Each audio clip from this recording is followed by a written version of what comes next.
Hello students, welcome to my channel. मैं माशाकर sir आपका माशाकर केमिस्ट्री में स्वागत करता हूं। साथ ही साथ आज कार्बन कंपाउंड का 6th लेक्चर आपके सामने लेकर आया हूं। आज का जो यूनिट है वो है कोहालेंट bond.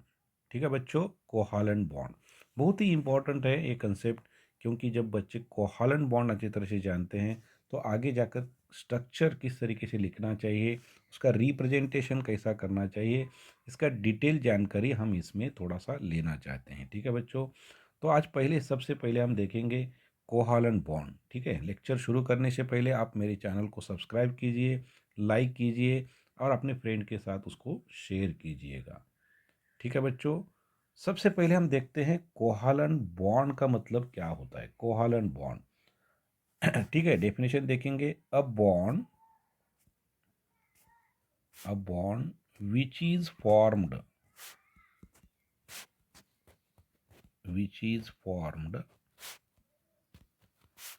by sharing of mutual sharing of electron pairs. A bond which is formed by mutual sharing of electron pairs between two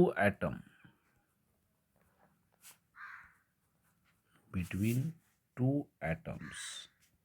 दो एटम के बीच में जब इलेक्ट्रॉन की शेयरिंग होती है और वो शेयरिंग इक्वल शेयरिंग होती है, तब जाकर कोहालेंट बॉन्ड बनता है बच्चों। ठीक है, जब दो एटम होते, समझो एटम ए है, एटम बी है, दोनों एटम जो होते हैं वो दोनों एटम एक एक इलेक्ट्रॉन अगर शेयरिंग करते हैं ए और बी के बीच में, तब जाकर दोनों के बीच में ए और ए के बीच में सिंगल बॉन्ड बनता है। ठीक है बच्चों, सिंगल बॉन्ड बनता है।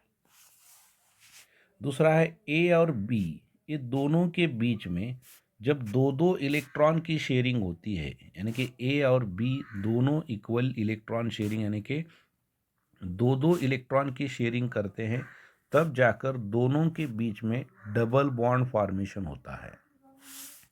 जब ए और बी ये दोनों के बीच में तीन और तीन इलेक्ट्रॉन की शेयरिंग होती है, यानी कि पहले वाला तीन इलेक्ट्रॉन, दूसरा वाला तीन इलेक्ट्रॉन, यानी कि इक्वल इलेक्ट्रॉन की शेयरिंग जब होती है, तब जाकर दोनों के बीच में ट्रिपल बॉन्ड फॉर्मेशन होता है। क्या होता है? ट्रिपल बॉन्ड का फॉर्मेशन होता है। ठीक है बच्चों, ये तीन प्रकार के बॉन्ड हम कोहालेंट बॉन्ड में देखे जाते हैं, यानी कि पहला वाला और दूसरा वाला अगर एक एक इलेक्ट्रॉन की शेयरिंग करता है, तब जाकर होता है सिंगल बॉन्ड। ठीक है, हम इसको देखेंगे। सबसे पहले सिंगल बॉन्ड के बारे में। सिंगल बॉन्ड कैसा होता है बोला मैंने, जब दो एटम के बीच में एक एक इलेक्ट्रॉन की शेयरिंग होती है, तब जाकर सिंगल बॉन्ड फॉर्मेशन होता है। एग्जाम्पल है फॉर्मेशन ऑफ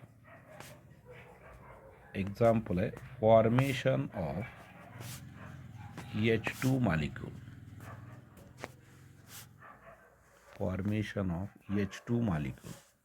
ठीक है बच्चों, अब हाइड्रोजन एटम जो है, इसके एटॉमिक नंबर 1 है।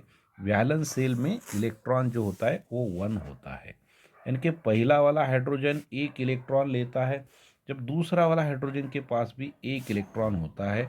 ये दोनों हाइड्रोजन एटम जब एक एक इलेक्ट्रॉन की शेयरिंग दोनों के बीच में करते हैं, तब जाकर ये दोनों के बीच में क्या होता है, H और H यानी कि सिंगल बॉन्ड फॉर्मेशन होता है, यानी कि H2 मॉलिक्यूल फॉर्मेशन होता है। H2 मॉलिक्यूल का फॉर्मेशन ये दोनों के बीच में होता है। ये जो है हाइड्रोजन एटम्स है, दो हाइड्रोजन एटम जब एक एक इलेक्ट्रॉन की शेयरिंग करते हैं, तब दोनों के बीच में सिंगल बॉन्ड फॉर्मेशन होता है। ठीक है बच्चों, यहाँ पर एक नोट पॉइंट ध्यान में रखना है। कोहालेंट बॉन्ड, क्या बोला मैंने?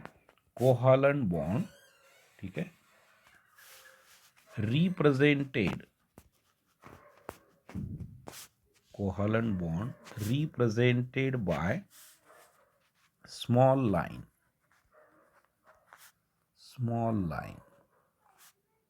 ठीक है, कोवलेंट बॉन्ड हम स्मॉल लाइन से रिप्रेजेंट करते हैं, ठीक है। Joining between, joining the symbol, ऐसा बोल सकते हैं, joining the symbol of two atoms, symbol of two atoms, ठीक है बच्चों। दूसरा एग्जाम्पल देखते हैं, example number second. Second example क्या है? फॉर्मेशन ऑफ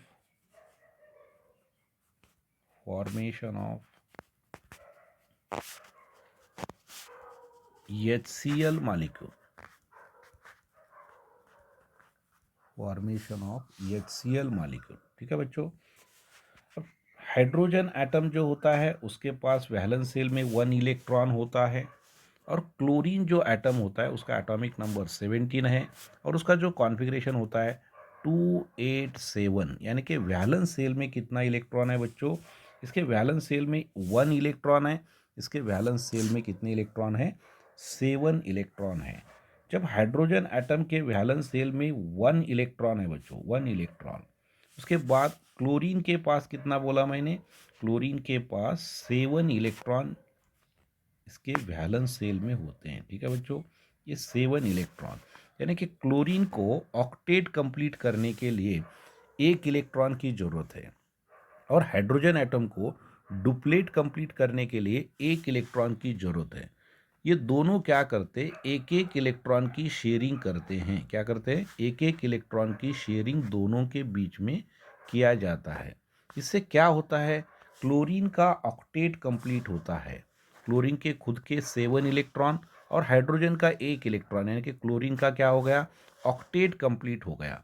और हाइड्रोजन का जो होता है खुद का 1 इलेक्ट्रॉन, क्लोरीन का 1 इलेक्ट्रॉन, यानी कि हाइड्रोजन का क्या होता है? डुप्लेट कंप्लीट होता है। क्या होता है? डुप्लेट कंप्लीट होता है।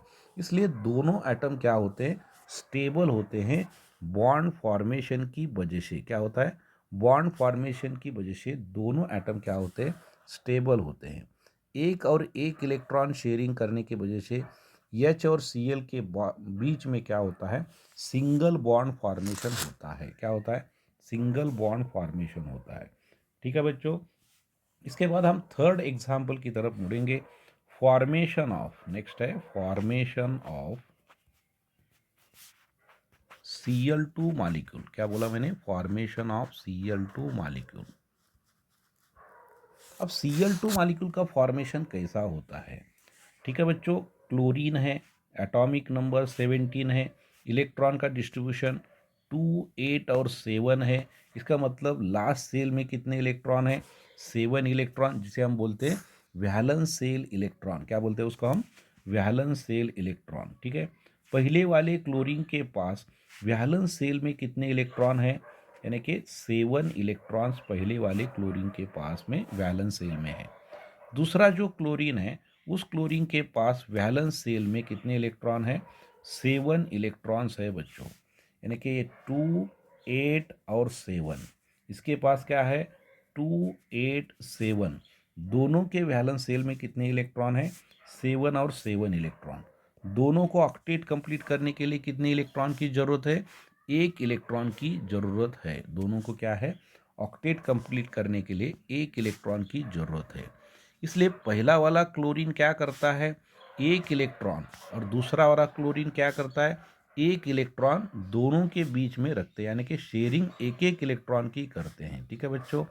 इसलिए क्या हो गया देखिएगा, यहाँ पर दोनों का ऑक्टेट कंप्लीट होता है, यानी कि एक एक इलेक्ट्रॉन की शेयरिंग करने की वजह से यहाँ पर ये क्लोरीन का ऑक्टेट कंप्लीट होता है, और दूसरे वाले क्लोरीन जो होता है उसका भी ऑक्टेट यहाँ पर कंप्लीट होता है, ठीक है। इसलिए कॉन्फ़िगरेशन क्या हो गया देखिएगा, यहाँ पर 2, 8 और 8। कॉन्फ़िगरेशन क्या हो गया? 2, 8, 8। यहाँ पर क्या हो गया? 2, 8 और 8, यानी कि दोनों का ऑक्टेट कंप्लीट। यहाँ पर भी देख सकते हैं 2, 8, 7 है। यहाँ पर देखिएगा 2, 8 और 8, यानी कि ऑक्टेट कंप्लीट हो गया। यहाँ पर 1 इलेक्ट्रॉन है, यहाँ पर 2 इलेक्ट्रॉन इसके हो गए, यानी कि डुप्लेट हाइड्रोजन का और क्या हो गया? क्लोरीन का ऑक्टेट कंप्लीट हो गया, ठीक है। इस तरीके से क्या हो गया? Cl और Cl के बीच में सिंगल बॉन्ड फॉर्मेशन हो गया। क्या हो गया? Cl और Cl के बीच में क्या हो गया? सिंगल बॉन्ड फॉर्मेशन हो गया, यानी कि क्या हो गया, Cl2 मॉलिक्यूल फॉर्मेशन हो गया। ठीक है, क्यों, इलेक्ट्रॉन एक एक शेयरिंग करने की वजह से क्या हो गया, सिंगल बॉन्ड का फॉर्मेशन हो गया। ठीक है बच्चों, अब देखते हैं हम डबल बॉन्ड का फॉर्मेशन कैसा होता है। क्या होता है बोला मैंने, डबल बॉन्ड का फॉर्मेशन कैसा होता है। सिंगल बॉन्ड के बारे में आपने जाना है, सेकेंड टाइप ऑफ बॉन्ड है डबल बॉन्ड। जब दो एटम के बीच में दो दो इलेक्ट्रॉन की शेयरिंग होती है तब जाकर डबल बॉन्ड होता है। क्या बोला मैंने, two pair of shared electrons contributes double bond।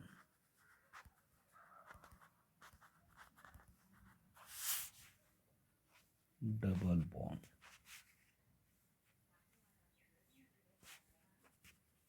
यानी कि जब दो एटम के बीच में दो दो इलेक्ट्रॉन की जब शेयरिंग होती है तब जाकर डबल बॉन्ड का फॉर्मेशन होता है। एग्जाम्पल देखिएगा बच्चों, क्या है, formation of O2 molecule, O2 molecule. ठीक है बच्चों, ऑक्सीजन का एग्जाम्पल हम लेंगे। ऑक्सीजन एटम, एटॉमिक नंबर 8 है, इलेक्ट्रॉन का डिस्ट्रीब्यूशन 2 और 6 है, यानी कि वैलेंस शेल में कितने इलेक्ट्रॉन हैं, 6 इलेक्ट्रॉन हैं। इसको ऑक्टेट कंप्लीट करने के लिए कितने इलेक्ट्रॉन की ज़रूरत है, 2 इलेक्ट्रॉन की ज़रूरत है। यानी कि ऑक्सीजन एटम, इसके पास कितने इलेक्ट्रॉन है बोला मैंने, 6 इलेक्ट्रॉन इसके पास है। ठीक है बच्चों, 2 और 6 यानी कि वैलेंस शेल में 6 इलेक्ट्रॉन है। दूसरा वाला जो ऑक्सीजन है, इसके वैलेंस शेल में कितने इलेक्ट्रॉन हैं, 6 इलेक्ट्रॉन है बच्चों। दूसरे वाले के पास भी कितना है, 6 इलेक्ट्रॉन वैलेंस शेल में है। यानी कि दो ऑक्सीजन एटम क्या करते हैं, दोनों के बीच में इक्वल इलेक्ट्रॉन की शेयरिंग, यानी कि दो दो इलेक्ट्रॉन की शेयरिंग करते हैं। दो दो इलेक्ट्रॉन की शेयरिंग यहाँ पर किया जाता है।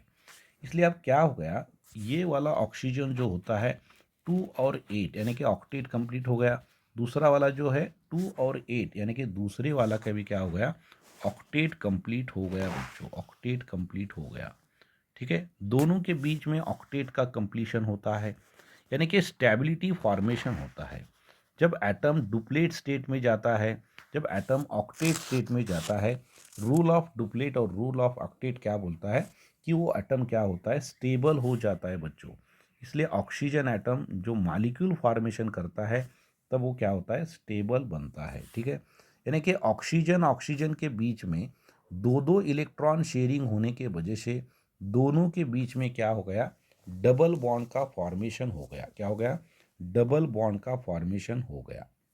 यानी कि क्या हो गया, ये O2 मॉलिक्यूल फॉर्मेशन हो गया। O2 मॉलिक्यूल आया समझ में। जब दो दो इलेक्ट्रॉन की शेयरिंग होते हैं तो दोनों के बीच में डबल बॉन्ड होता है। जब डबल बॉन्ड का फॉर्मेशन होता है, ठीक है बच्चों, ये समझ में आया, दो दो इलेक्ट्रॉन की शेयरिंग वहां पर होता है।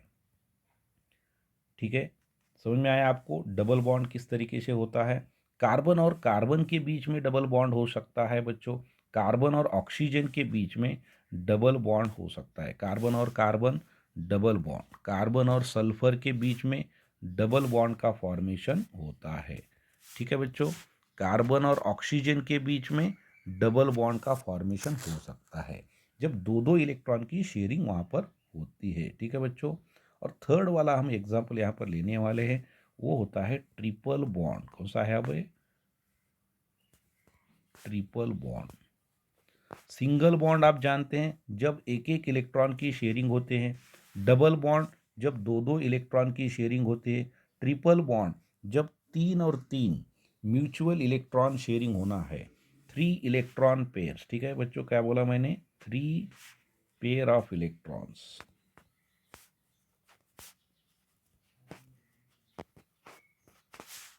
shared electrons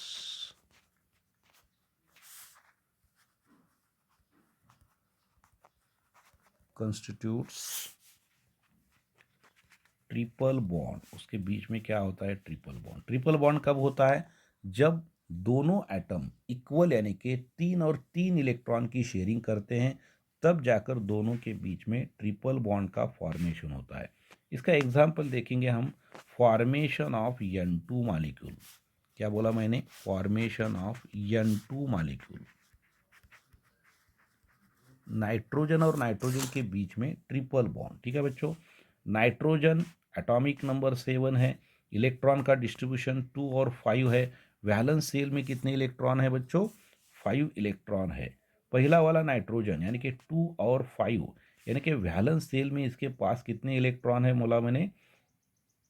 5 इलेक्ट्रॉन्स है। ठीक है बच्चों, ये 5 इलेक्ट्रॉन। दूसरा वाला जो नाइट्रोजन है, इसके पास भी वैलेंस शेल में 5 इलेक्ट्रॉन्स होते हैं। ठीक है, यानी कि दोनों को अब ऑक्टेट कंप्लीट करने के लिए 3-3 इलेक्ट्रॉन की जरूरत है बच्चों, 3 इलेक्ट्रॉन की जरूरत है। इसलिए दोनों नाइट्रोजन क्या करते हैं, 3 और 3 इलेक्ट्रॉन की यानी कि इक्वल इलेक्ट्रॉन की शेयरिंग वहां पर होना जरूरी है।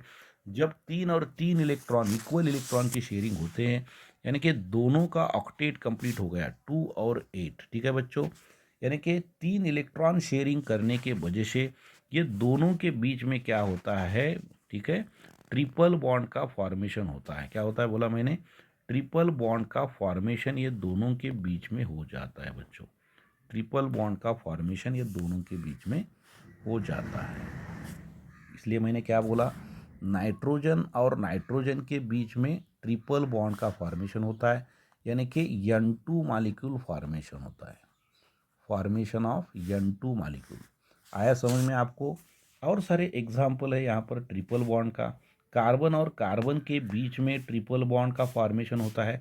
कार्बन और नाइट्रोजन के बीच में ट्रिपल बॉन्ड का फॉर्मेशन हो सकता है बच्चों। ठीक है, तो आपको समझ में आया, जब एक एक इलेक्ट्रॉन शेयरिंग होता है तब सिंगल बॉन्ड बनता है, जब दो दो इलेक्ट्रॉन की शेयरिंग होती है तब जाकर डबल बॉन्ड होता है, और जब 3-3 इलेक्ट्रॉन की शेयरिंग होती है तब जाकर उसमें ट्रिपल बॉन्ड होता है। यानी कि कोहालन बॉन्ड कैसा होता है? म्यूचुअल और equal sharing of electron pair दो एटम के बीच में जब होता है तब कोहालन बॉन्ड बनता है। ठीक है बच्चों, कोहालन बॉन्ड एक ध्यान में रखिएगा, नॉन मेटल के बीच में कोहालन बॉन्ड का फॉर्मेशन होता है। नॉन मेटल एटम ये दोनों के बीच में कोहालेंट बॉन्ड का फॉर्मेशन होता है। बहुत ही इंपॉर्टेंट सेशन है ऑर्गेनिक केमिस्ट्री में। आपका देखा जाए तो all organic compound generally contains covalent bond. ठीक है बच्चों, इसके आगे का वीडियो बहुत ही इंटरेस्टिंग होने वाला है, देखना मत भूलिएगा। Lecture number 7। ठीक है बच्चों, थैंक्स।